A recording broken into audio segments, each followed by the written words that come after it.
साथ स्टूडियो में एक ऐसी पर्सनैलिटी है जिनका नाम सिर्फ अपने आप में एक बहुत बड़ा परिचय है।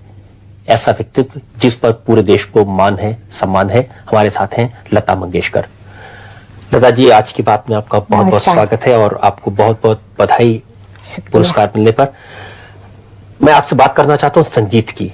हमारे देश में जो संगीत है इसमें बहुत बड़ा उद्योग बन चुका है। बड़ी बड़ी एल्बम, बड़े बड़े स्टूडियोज और फिल्में सिर्फ संगीत के नाम पर बिक जाती हैं।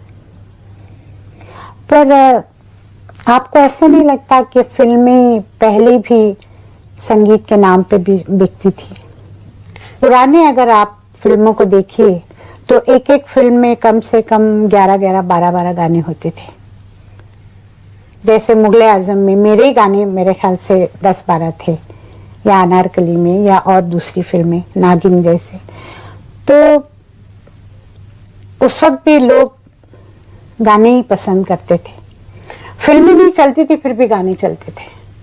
अच्छा, आजकल आप उतने गाने नहीं गाती हैं, कम गाती हैं। पहले एक एक दिन में कई कई रिकॉर्डिंग्स होती थी, अब काफी दिन में एक। तो ये आपने अपने आप जानबूझकर कम किया है या? जी हाँ, मैंने अब खुद ही थोड़ा सोचा कि बहुत हो गया, अभी काफी काम कर लिया। लेकिन शायद लोगों को तो नहीं लगता कि बहुत हो गया, लोग तो चाहते हैं नहीं, लोग चाहते हैं, मैं मानती हूँ, पर मैं नहीं चाहती हूँ इतना। उसकी वजह? आज भी मैं गाती हूँ, वजह कुछ नहीं है। मतलब एक, मैं फिर से कह सकती हूँ कि अभी जैसे मैंने जितने लोगों के साथ पहले काम किया, उनका काम करने का ढंग अलग था और मैं उनसे छोटी थी उम्र में और उनका तजुर्बा भी था, वो कुछ सिखाते भी थे। और उनके गाने जो होते थे तो आप भी जानते हैं कि कितने अच्छे गाने होते थे, लिखे हुए भी, तर्जें भी। अब क्या है कि जो नई सब हमारी युवा पीढ़ी है, संगीत में भी आए हैं लोग, उनसे मैं बड़ी हूँ उम्र में, तो वो भी थोड़े डरते हैं। उनको वैसा काम करना पड़ता है जैसे आजकल फिल्में बनती हैं, तो नेचुरली प्रोड्यूसर डायरेक्टर चाहते हैं कि इस तरह का म्यूजिक हो। और आप समझते हैं कि स्तर कम हुआ है म्यूजिक का पहले से?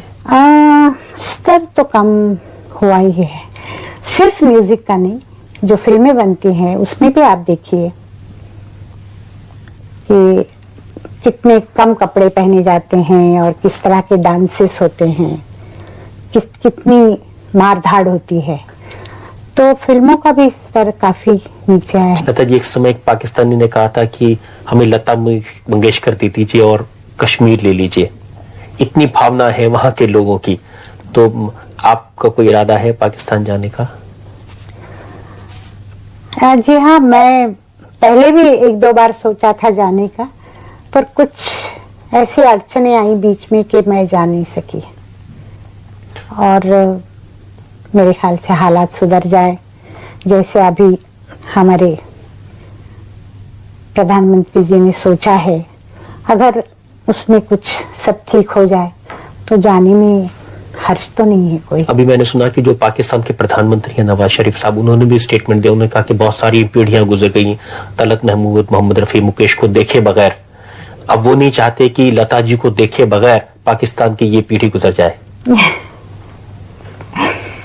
नहीं, पर ये इस बात को मैं मानती हूँ कि पाकिस्तान की जो ऑडियंस मुझे मिलती है, जो मैं बाहर जाती हूँ तो ज्यादा होते हैं लोग और बहुत पसंद करते हैं। और कईयों से मेरी बात भी हुई है कि तो लोग कहते हैं कि आप एक मर्तबा आके तो देखिए यहाँ के कितना आपको लोग मानते हैं, पूजा करते हैं आपकी। ये सब ठीक है, पर जाना हो नहीं रहा है। क्यों नहीं, ये मुश्किल है कहना। जिस मुकाम पर आप पहुंच चुकी हैं, और मैं भी ये मानता हूं कि कम से कम पुरस्कार का आप तो बहुत बड़ा महत्व नहीं है, लेकिन जो प्रशंसक हैं आपके, और मैं भी उसमें शामिल हूं, हमें ये लगता है कि आपको जो पुरस्कार भारत सरकार ने दिया, कम से कम भारत रत्न की हकदार आप हैं। आपको ऐसा नहीं लगा कि? मुझे नहीं ऐसा लगता, क्योंकि समय समय पे मुझे हमारी सरकार ने अलग अलग तरह के पुरस्कार दिए हैं और मेरी इज्जत बढ़ाई है। तो वो जो भी देते हैं वो समझ के ही देते हैं, ऐसा मुझे लगता है। और भारत रत्न तो मैं, जैसे आपको लगता है कि मुझे भारत रत्न मिलना चाहिए, और भी लोगों ने मुझे खत लिखे हैं आपको भारत रत्न मिलना चाहिए, तो ये आपका समझना ही मेरे लिए भारत रत्न मिला है। आपको ऐसा नहीं लगता?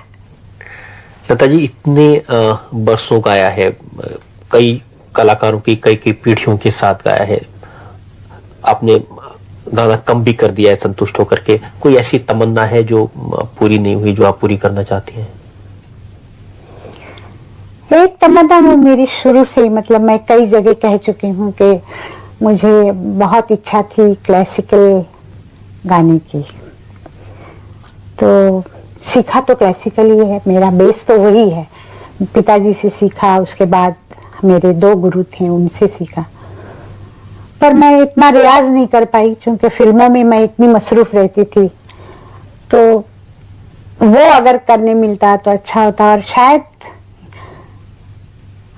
हालांकि थोड़ा मुश्किल है अभी करना, पर फिर भी मैं कोशिश जरूर करूंगी। अब जो आप गाने गाएंगी, किस तरह के गीत संगीत में रुचि लेंगी? ये तो मैंने कुछ सोचा नहीं है, जो मुझे अच्छा लगेगा वो मैं करूंगी। पर मुझे शुरू से ही कुछ जिसका थोड़ा क्लासिकल बेस हो, जिसका काव्य अच्छा हो, शायरी, मतलब चाहे उर्दू हो या भजन हो या जो भी, अगर इस तरह का मिले तो मुझे ज्यादा खुशी हुई है।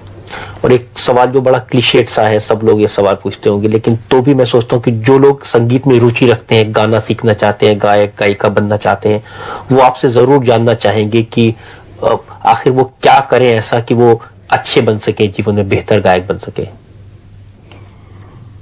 देखिए, गायक बेहतर तभी बनता है जो क्लासिकल सीखता है, उसका बेस तो होना चाहिए। और कोशिश ये करें कि कॉपी ना करें किसी की, क्योंकि